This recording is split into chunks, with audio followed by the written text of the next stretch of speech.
Welcome back. I'm now being joined on the news at 10 by Dr. Kayode Esuola, lecturer in political science at the University of Lagos. You're welcome to the news at 10. Good evening. Welcome. Well, Dr. Esuola, we've just watched a comprehensive overview of the political terrain in 2013. How would you assess the situation? Well, at the start of your comment, you said Nigeria has practiced democracy for 14, 15 years. I think I want to start from there. Nigeria is yet to start practicing democracy. Perhaps what you mean, technically, so speak, is to say Nigeria is democratizing. Nigeria is beginning to democratize its polity. Not to correct you, but it is quite useful for the analysis that we're going to make this evening. Having said that, what has happened in Nigeria for the past 12 months is not in any way shocking to anybody who is a student of politics. Ours is a very technically different case in Nigeria. We are building a nation, number one, and that is a very daunting task, I beg your pardon. And at the same time, we are trying to democratize. That, again, is a very, very difficult thing to do. So when you have a nation that runs these two things at the same time, you cannot but have the kind of crisis we're having. So, summarily speaking, I would call it crisis of capitalist state formation, laden with crisis of hegemony, and then on the other hand, crisis of democratization. So, it's not unusual, from historical records all over the world. All right. It is normal when you find yourself in this kind of situation. Okay, fine. Let's go back to the beginning of 2013. We had a strong ruling party, but we did not really have an opposition. Now, by the end of 2013, it seems as if the tables had turned. How would you see this turnaround? Yeah, that is why I said we are democratizing. We started without opposition. PDP was the largest party in Nigeria, in Africa. It boasted that it was going to rule this country for 100 years, if possible 1,000 years. But politics being what it is a game of dialectics.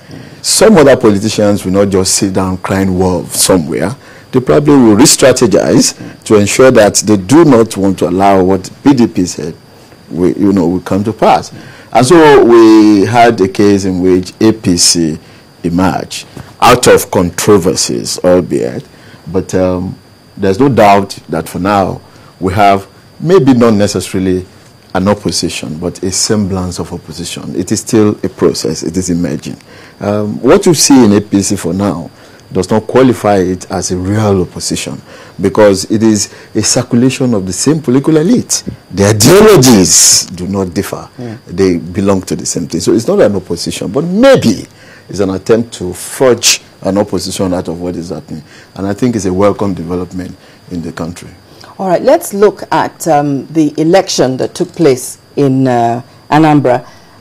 Well, it had its challenges, and INEC, though, remains key to sustaining our democracy. Now, there will be more elections this year, and of course, the big one is coming up in 2015. How is this going to play out? Honestly, I do not envy Jega. Neither do I envy INEC. When you want to stand as an umpire in a country that is laden with the kind of contradictions that we have in Nigeria, you are sitting on a very, very difficult terrain. And so you cannot but have what happened in Anambra. It will always happen. Because the political terrain in 2011 has gone more sophisticated, more desperate, than what you, it's not as sophisticated and as desperate as what you have today, as it were.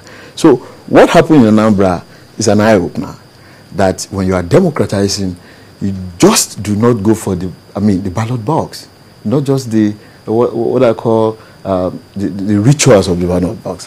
And thank God, Professor Jega, in his wisdom, has called for more powers from the Constitution. One of the powers Jega is seeking at the moment is to be able to disqualify candidates after perhaps doing background checks. Because if you look at what happened in the Rivers State House of Assembly, you cannot but say that those who were calling themselves lawmakers there were probably cultists when they were in secondary school. They were probably hooligans, because that is the only thing that will make anybody behave like that in the face of a nation. Now, Jega now seeks power to go beyond just casting votes and putting in the ballot box. You need to do thorough background checks of who and who we are bringing into politics, and that is a welcome development. So if he goes ahead to do that and is successful, I pray so. Again, the House is another pool of contradiction. But if he's successful, I think we're scaling towards having it better in 2015. But for what happened in Anambra, it's a shame of a nation. It's a retrogressive development. But I know that, and I think that Jega is trying to escape that by seeking these powers, because he knows where the shoe pinches, as it were. Well, let me take you up on your comment about politicians, because it seems as if all these activities actually divert the attention of politicians from their real purpose, and that is the interest of the people. So when will the interest of the people prevail? You may, at this juncture, want to have a distinction between politicians and governance. You know, when you are still building a state, when you are still democratizing, what you have is a group of politicians. And politics being what it is a game of what you selfishly want to get for yourself.